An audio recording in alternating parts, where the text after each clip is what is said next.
शांति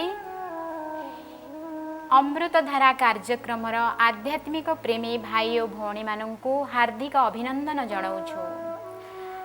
आजिकार विषय वस्तु मृत्यु उपरे विजय प्राप्ति। सृष्टि रंगमंच उपरे समयर चक्र अनवरत घुरुछि, जो थे कि दुईटी पार्श्व अच्छी। दिन परे राति, सुख परे दुख, हारिबा परे जितिबा, सही परी जन्म परे मृत्यु। सकाळर सुनेली किरण को आमे स्वागत करिथाउ तो सूर्यास्तर गोलापी रंगर मध्य आमे आनंद नहीं थाउ।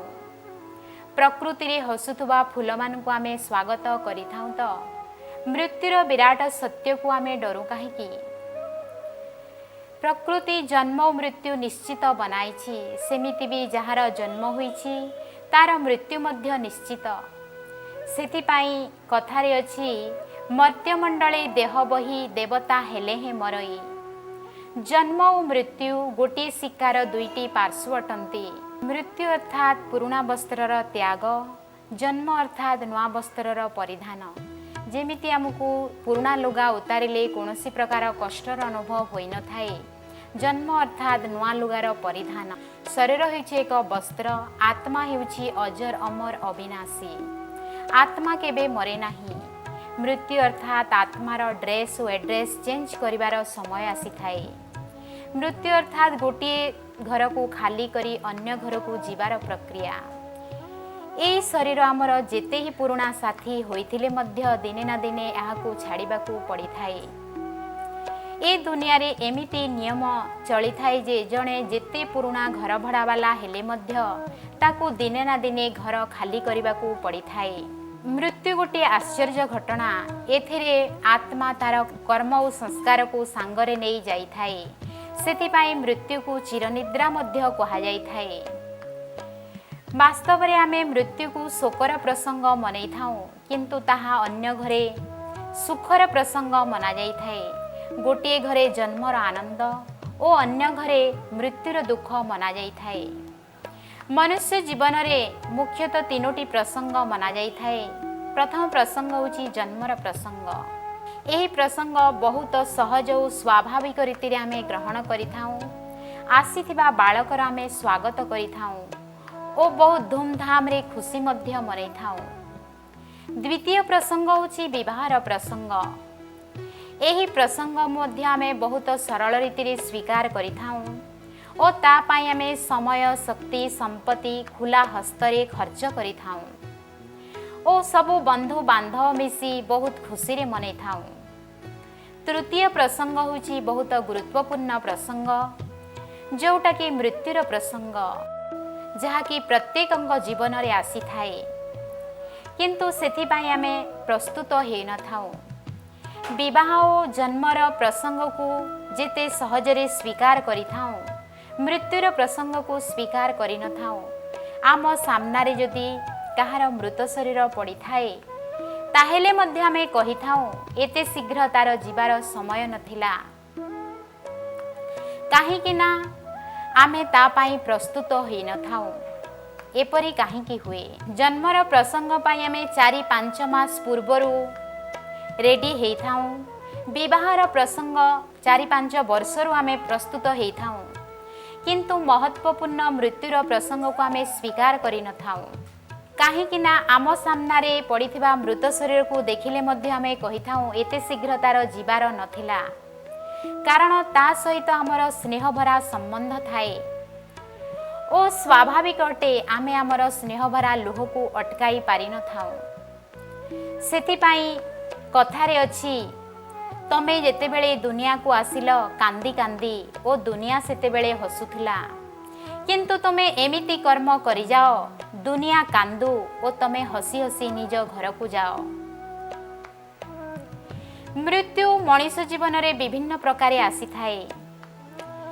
किए बहुत दुखी होई मरी थाए तो किए हार्ट अटैक रे मरी थाए, किए तीर्थयात्रार पवित्र स्थान रे मृत्युवरण करि थाए तो किए फांसी खुंट रे झुली मरी थाए। ए सबु मनुष्यर कर्म अनुसारे होई थाए। सेथिपाई कहा जाए, प्राणीर भलमंद बाणी मरण काले ताहा जानी, अंतमति सो गति। अंतिम समय मनुष्यर जो विचारधारा होइथाए सेही अनुसारे तार गति सद्गति होइथाए। सेथिपाई किए जदि मरिबा अवस्था थाए ताहेले आमे कहिथाऊ ताकू जेंती ईश्वर सानिध्य प्राप्त हेबो से प्रकार आमे व्यवस्था करिथाऊ। माना आमे ता पाखरे गीता भागवत पाठ करिथाऊ, भजन संगीतर आयोजन करिथाऊ ओ सत्संगर व्यवस्था मध्य करिथाऊ।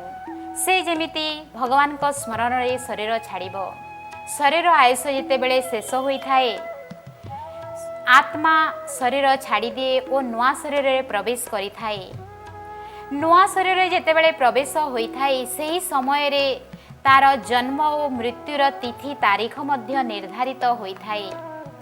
जेमिति पाचिला फल गछरु स्वतः खसी जाइथाए और नुआ मंजीरु नुआ अंकुर होइथाए। मृत्यु अर्थात जीवनर अंत नुहे बरं नुआ जीवनर प्रवेश द्वार मध्य कहा जाइथाए। सेथिपाई शेक्सपियर मध्य कहिसंती ए दुनिया हेउछि एक रंगमंच, आमे समस्ते गोटे गोटे अभिनेता बा अभिनेत्री। आमर अभिनय सरले आमे निज घर को बाहुड़ी जिबा। केही केही कहंती जीवन होछि गोटे क्रिकेट रो खेल। जेमिति बैट्समैन को जना न थाए को बॉलटा ता पाई शेष बॉल हेबो, सेमिति मनीष को जना न थाए को निश्वास ता पाई शेष निश्वास हेबो। ज्ञानी व्यक्ति माने मनीषर अस्तित्व को स्वीकार करती और कहती सृष्टि परिवर्तनशील, प्रत्येक जिनिसर परिवर्तन अनिवार्य। ज्ञानी पुरुष माने कहती मृत्यु अर्थात भगवान को घर डाकरा आसिला। मृत्यु एक मंगलमय मुहूर्त बोली कहिथांती। कर्मयोगी माने कहती मृत्यु अर्थात भगवान को घर को हिसाब किताब दे जिबार समय आसिला। ओ विभिन्न प्रकारे मृत्युर हिसाब समस्ते देइथांती, किंतु किए जाने कार काल केतेबेले पुरिबो। सेथिपाई काल उपरे गोटे कहानी अछि। जेतेबेले राजा युधिष्ठिर इंद्रप्रस्थरे राजूती करुथिले सेही समय गोटे व्यक्ति तांको पाखकु न्याय भिक्षा करि आसीथिला। सेही समय महाराज युधिष्ठिर बहुत व्यस्त थिले और से व्यक्ति को कहले तमे काली आस, मु काली तुमको समय देवी, आज मु बहुत व्यस्त अछि। एक कथा भीम शुणुथिले। भीम जाई नगर रे ढिंडोरा पिटिले महाराज काली पर्यंत निश्चित भावरे जीवित रहिबे। एक कथा युधिष्ठिर मध्य बाहर को आसी शुणिले और से तुरंत भीम को डाकिले और कहले ए सबु कौन होउछि। भीम कहले महाराज आपणक पाखकु जणे व्यक्ति न्याय भिक्षा करि आसीथिला। आपण कहले काली आसीबाकू, एथिरु जना जाए जे आपण काली पर्यंत निश्चित भावरे बंची रहिबे।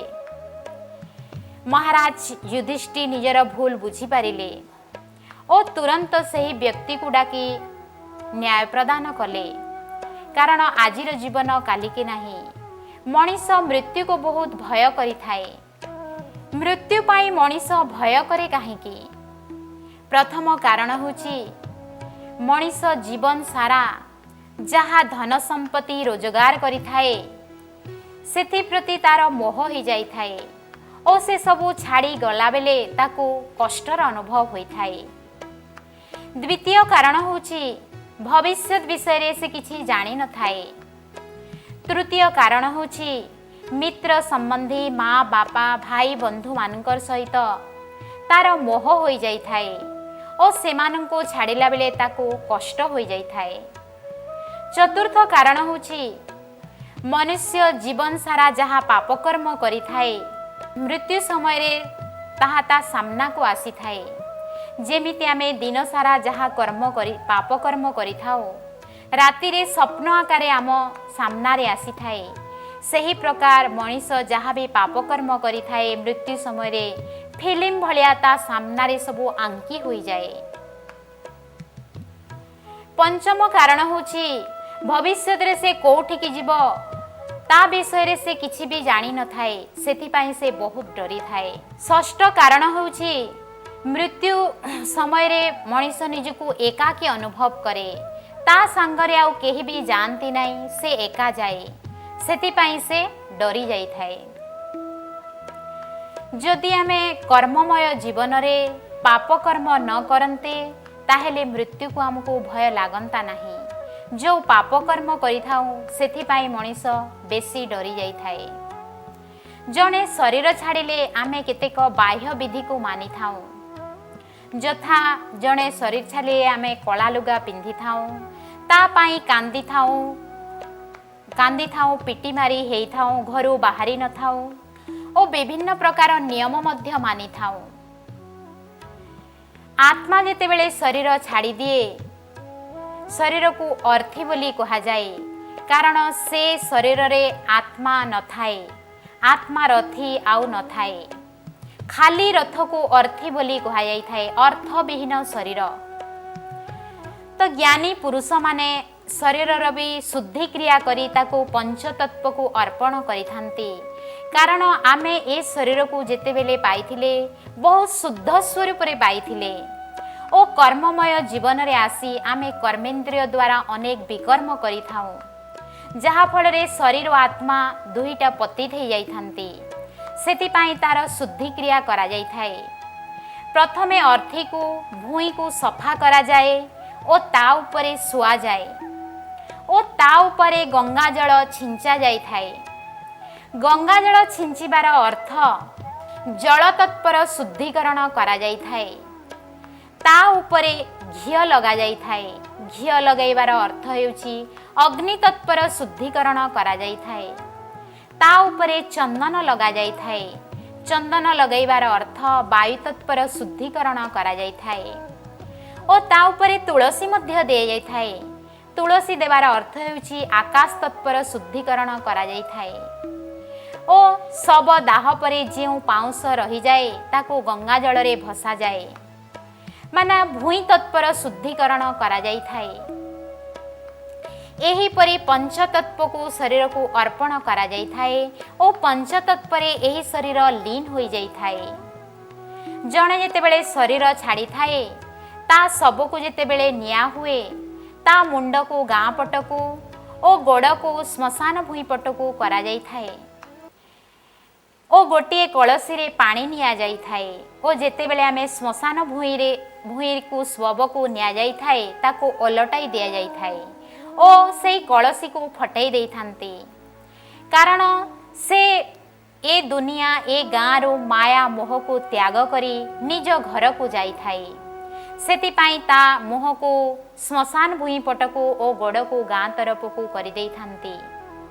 सेमिति भी श्मशान भूई को शिवंकर निवास स्थान मध्य कहा जाई थाए। आत्मा जेतेबेले शरीर छाड़ी थाए 12-13 दिन पर्यंत तार शुद्धि क्रिया करा जाई थाए। कारण 12-13 दिन पर्यंत सही आत्मा आमर आख पाखरे बुलु थाए। आमे जदि किए शरीर छाड़ी थाए ता पछरे जदि आमे कांदिबा ओ दुखित हेबा ताहेले से आत्मा को बहुत कष्ट होई थाए ओ ता शरीर सिहरी उठी थाए। सेही समय रे आमे जदि से आत्मा प्रति शांतिर दान करिबा ओ सेही आत्मा प्रति शुभ संकल्प करिबा, माना सेही समय रे आमे जदि सत्संग भजन कीर्तन रो आयोजन करिबा ओ खुशी रे सेही आत्मा को जदि विदाय देबा ताहेले से आत्मा को खुशी खुशी रे घर को जाई थाए। आउ जदि आमे कांदिबा ताहेले से आत्मा को बहुत कष्ट होई थाए। थरे गोटे गाँ रे गोटे मार पुओ मरी जाई थाए और से माता जनक गाँर समस्त को बुली बुली कहूथांती मो पुओ को किए फेरई दियो, मोर गोटे बोली पुओ थिले ताकू किए फेरई दियो। दुनिया रे एमती कोनोसी शक्ति अछि जे कि मो पुओ को फेरई देबो। एमती कही कही से पागलंक भलिया बुलुथांती। थरे से गाँ को गोटे देवात्मा आसीथिले। समस्ते कहिले से माता को से ऋषि पाखन को जा, से ऋषि काले तो पुओ को फेरई देबो। से माता दौड़ी दौड़ी से ऋषि पाखन को गले। से ऋषि बुद्धदेव थिले। से ऋषि को से माता कहिले हे बाबा मो पुओ को फेरई दियो, तमे जहा कहिबो मु ताहा करिबी। से बुद्धदेव कहिले माता मु तुम पुओ को अवश्य फेरई देबी, हेले तमे गोटे जदि जिनस आनी पारिबो ताहेले मु तुम पुओ को फेरई देबी। माता कहिले जहा कहिबो मु ताहा आनी देबी, हेले मो पुओ को फेरई दियो। बुद्धदेव कहले तम गाँ रु जाओ जहा घरु हेले किछि सोरिष मागी आनिब जहा घरु कोनोसी व्यक्ति केबे शरीर छाड़ी नथिबे। से माता दौड़ी दौड़ी गले ओ समस्तंकु घरु सोरिष मागिले आ पचारिले तम घरु केही शरीर छाड़ी नाहंती तो।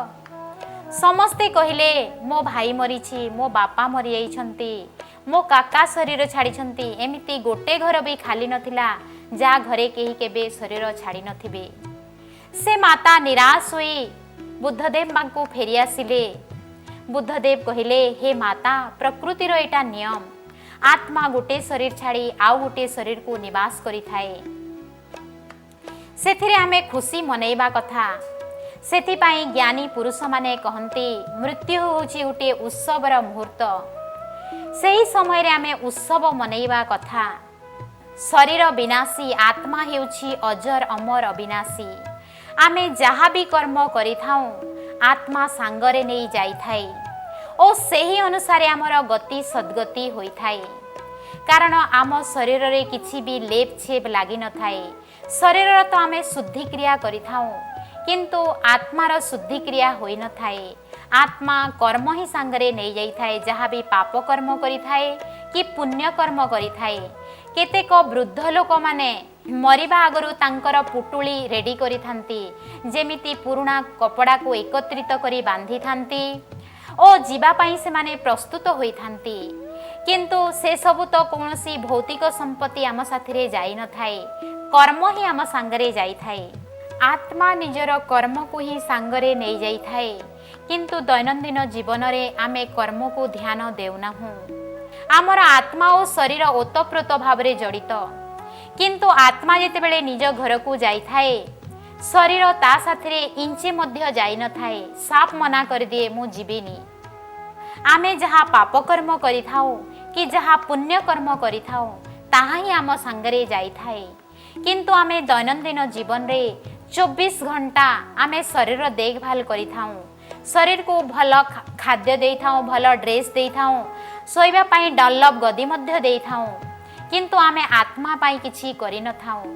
आत्मा को दैनंदिन ज्ञानर शुद्ध भोजन दरकार। जदि आमे किछि प्रभु चिंतन करिबा, किछि स्वकल्याण करिबा, आत्मचिंतन करिबा ताहा ही आम सांगरे जाई थाए। आउ जो कर्म अनुसारे मनुष्य को दुबारा जन्म मिली थाए। जेमती छुआ जन्म हेले हाथ बंद करी जन्म होई थाए, कारण पूर्व जन्मर कर्म को से सांगरे नहीं आसी थाए। ओ आत्मा जेतेबेले शरीर छाड़ी थाए हाथ खोला थाए। सेतिपाई सिकंदर मध्य कहिथिले मु जेतेबेले शरीर छाड़ीबी मो दुही हाथ को झुलई देव, कारण राज्यर समस्ते देखिबे जे विश्व विजयी सिकंदर जेतेबेले निज घर को जाउछंती खाली हाथ रे जाउछंती। तो आमे मध्य जेतेबेले घर को जीवा आम कर्म ही आम सांगरे जीव, किंतु कर्म को आमे ध्यान देउनाउ। आमे जेते परमात्मा चिंतन करिबा, निजको आत्मा भाविकरी निजको आत्मा भावी परमात्मा को ध्यान करिबा, सेहितरे आमर आत्मार पाप कलंक नाश होइतिबो ओ दिव्य गुणर जागृत मध्य होई थाए। जो कर्म को आमे सांगरे नहीं जाई थाउ ओ सेही अनुसार आमको पूर्वजन्मर प्राप्ति होई थाए। तो आमे यदि कर्म को ध्यान देबा, श्रेष्ठ कर्म करिबा ओ कुकर्म को त्याग करिबा, ताहेले खुशी खुशी रे आमे निज घर को जाई पारिबा ओ मृत्यु उपरे मध्य आमे विजय प्राप्त करि पारिबा।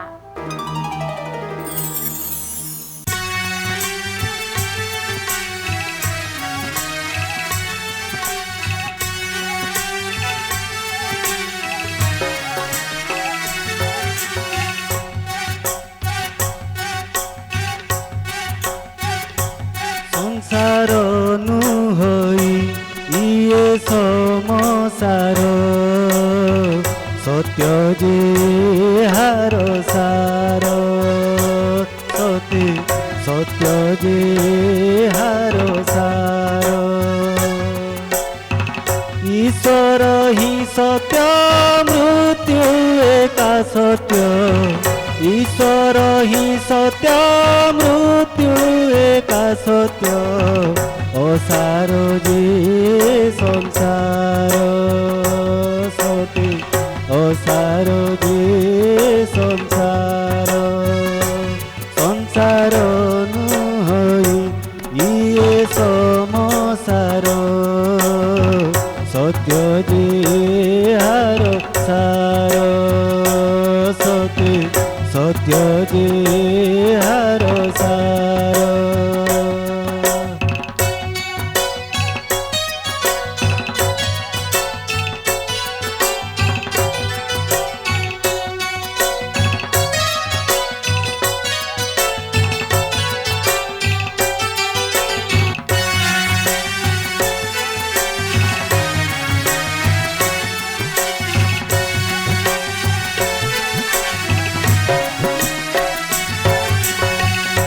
अमर हुई सेही नर एठी जाहार विजय हुए विकार विजय प्रकृत विजय परमात्मा कथाई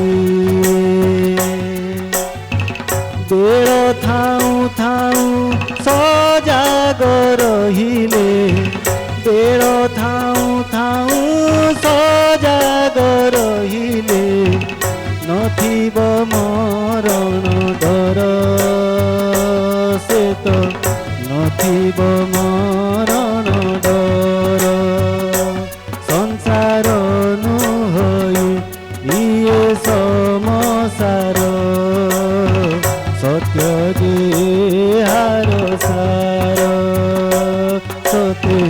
सत्य जे हार सार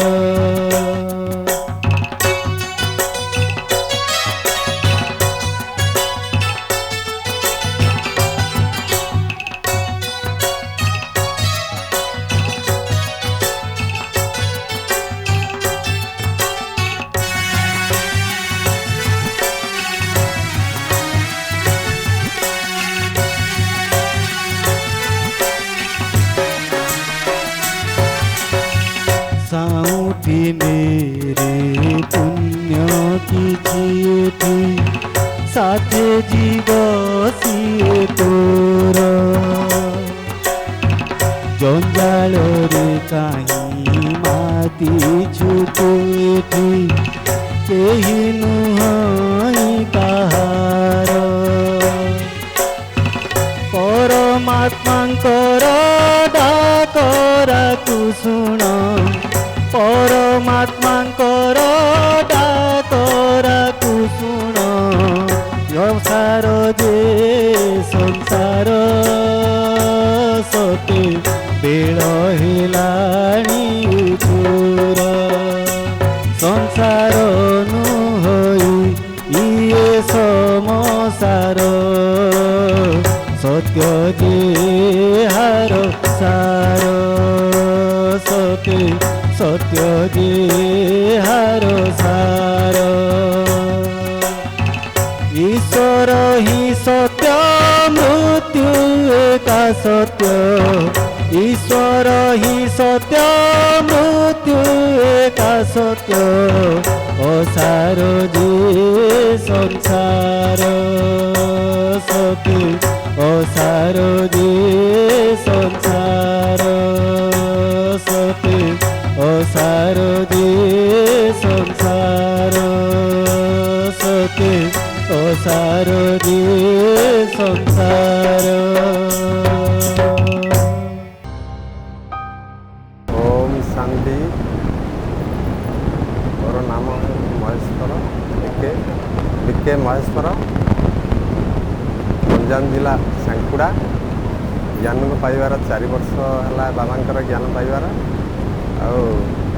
जहाँ किछिटा जानी माउंटा को आसला पर जहाँ किछिटा खोजुली मुझे पाइली। एत सुंदर ये ज्ञान एत सुंदर ये बाबा को पाइकी मो जीवन धन्य। अन्य लोक को धन्य करने आत्मा मैंने जो जुड़ी बुलूँ से आमको चाहूँ।